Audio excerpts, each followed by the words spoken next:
ya tsarkake shi daga gare su. Amma su kaga wannan ya nuna sun barranta daga tafarki daga addinin annabi Ibrahim. Annabi Muhammad sallallahu alaihi wasallam shine ya rayar da addinin annabi Ibrahim, domin ran da aka yi fathu Makka ya shiga cikin Ka'aba ya same ta, ran da aka yi fathu Makka a shekara ta 8 bayan hijira, cike take da gumaka har wajen 360 sun cika ta da su, waɗansu na zane, har aka nuna zanen annabi Ibrahim da annabi Ismail suna yin al'azlam kyauro na neman sa'a, wanda al'adar jahiliya ce, wanda Allah maɗaukakin sarki ya yi inkarinsa. Annabi sallallahu alaihi wasallam ya ce Allah ya tsine ma waɗannan mutane, annabi Ibrahim da annabi Ismail ba su yi wannan ba. To sannan ya shiga ya rinka nuni da kwagirinsa ga kowane gunki, yana cewa ja alhaq wa zahaqa albatil innal batila kana zahuqa, sai ya faɗi tun ya nuna kowane gunki, ya nuna sai ya faɗi tun ya fashi. Allah ya tsarkake ɗakin ga wannan fi'ili na manzon Allah sallallahu alaihi wasallam. Shi yasa da ya gama rusa gumakan da suke cikin Ka'aba, ya fito ya tsaya akan dandamalin kofar Ka'aba wadda tana da tudu kamar yadda kuke ganin ta yanzu, ko a zamanin zama tana da tudu sallallahu alaihi wasallam. Da haka Quraysh suka yi ta. Da yayi haka dukkan gumaguman Qurayshawa manya-manyan su an zo da su wanda suke gaba da shi sallallahu alaihi wasallam, an bijire su a cikin farfajiyar Ka'aba a matsayinsa na wanda ya samu nasara. Amma yana zuwa sai ya ilanin tauhidi, ya ce la ilaha illallah wahdahu la sharika la lahul mulku wa lahul hamd wa huwa ala kulli shay'in qadir, la ilaha illallah wahda anjaza wa'da wa nasara abda wa hazama al-ahzaba wahda. Ce babu abin bauta da gaskiya sai Allah shi kadai, ya cika alkawarinsa, ya anjaza wa'da, ya taimaki bawansa, ya rusa rundunonin kafirai gabaki ɗaya shi kadai. Sannan ya ce me kuke tsammanin zan yi muku? Suka ce dan uwa mai daraja, dan uwa mai daraja. Sannan ya ce izhabu fa antum mutlaqa, ku tafi, na suke ku, na yafe muku. Ba abin da nake gani sai kamar abin da dan uwana Yusuf ya ce la tasriba alaikum al-yawm yaghfirullahu lakum wa huwa arhamur rahimin. Babu wani laifi gare ku wannan rana, Allah ya ji kan wato Allah ya yafe muku. Bayan abubuwan da suka yi masa na cutarwa da sauransu ya yafe musu. Ga abin da tauhidi yake nunawa kenan. Tauhidi yana nuna wato kyawawan akhlaq. To Allah ya umarci annabi Ibrahim ya tsarkake ɗakin Allah domin ga masu ɗawafi. Masu ɗawafi su ne masu bautar Allah da kewaye Ka'aba. Ita ce ma'anar ɗawafi. Wannan bauta ba a yin ta sai ga ɗakin Allah kadai. Ba wani masallaci da ake kewayawa da ibada da shi, ko wani wuri, ko wata bishiya, ko wani kabari, ko wani ɗaki da ake kewayawa domin ibada da shi in ba ɗakin, in ba Ka'aba ba.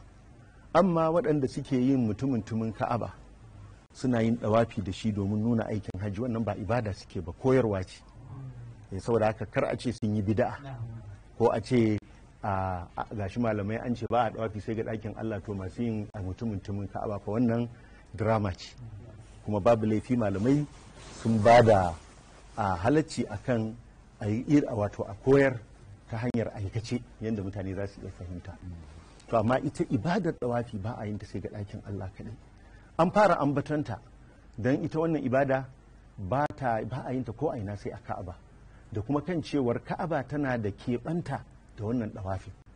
kuma shine abin gabatarwa. Shi yasa ga waɗanda suke ba 'yan Makka ba, yawan ɗawafi shi ya fi soyuwa a gare su bisa yawan sallah. Kuma shi ne tahiyatul masjid na Ka'aba ga wanda ya je. Kowane masallaci tahiyatul masjid ɗinsa raka'a 2, amma Ka'aba tahiyatul masjid ɗinsa wato gaisuwarsa shine ai ɗawafi. Sai dai idan ka je lokaci a ƙure, inda idan kai ɗawafin za a tada sallah baka samu ba, to sai kai sallah ko kuma kai raka'atayn. Amma in dai za ka samu lokaci, to in ka shiga masallacin Ka'aba tahiyatul masjid ɗinsa shine ɗawafi. Da kuma masu tsayuwa, to masu tsayuwa nan an ce masu tsayuwa domin sallah. Waɗansu malaman tafsiri kamar inda aka ruwaito, kamar yadda Ibn Ashur ya faɗa a cikin At-Tahrir, waɗansu sun ɗauki tsayuwar da tsayuwa da ake a makamin Ibrahim domin addu'a. Alƙa'imi wato masu tsayuwa don sallah, da kuma masu tsayuwa domin addu'a su ne masu tsayuwa a multazam domin da shi maqama Ibrahim a ɗamfare yake da ɗakin Allah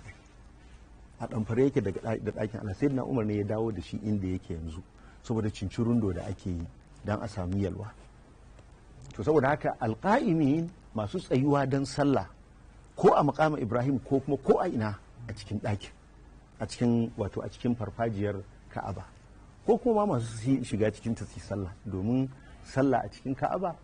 tana da alfarmar tun da Annabi sallallahu alaihi wasallam ya shiga yayi kuma Aisha ta tambaye shi cewa tana so ta yi sai ya ce mata ta yi a hijirar Isma'il kamar ta yi a cikin ɗakin Allah ne wanda ya nuna cewa sallah a cikin Ka'aba tana da miza fiye da sallah a wajenta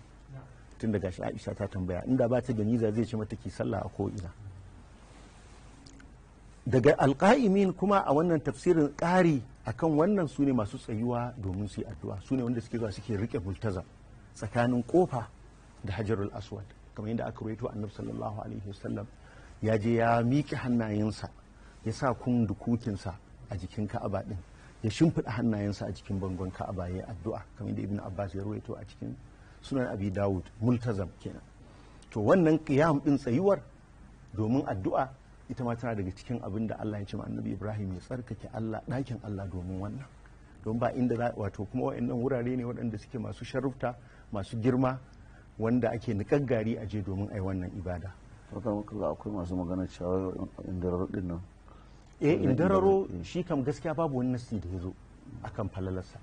illa wato imamun nawawi a cikin manasik ɗinsa a littafinsa da yana aikin hajji ya ambaci wuraren da ake karɓa addu'a sai ya ambaci ƙarƙashin indararo to kuma wannan ya faɗa ne ba bisa nassi ba bisa ƙauna saboda tajribar waɗansu bayan Allah cewa sun roƙi Allah a wajen sun sami ijaba saboda haka sai suke gani yana da wajen da ake ƙaunar samun ijaba to bisa wannan magana ce da mala'ib da imamu nawawi ya kawo shi sa mutane suke lizumtar indararo yake kuma kasan shi imamun nawawi Allah ya sa masa karbuwa a wannan al'umma abubuwansa wato suna samun karbuwa da shuhura kamar yadda littafinsa arba'unan nawawiya da mana da riyadus salihin da afkar ɗinsa suke to haka yake shi Allah ya sanya masa kabuli to shi yasa amma babu wani nassi daga annabi sallallahu alaihi wasallam cewa ya tsaya karkashin indararo yayi addu'a a ruka masu yawan ruku'u wato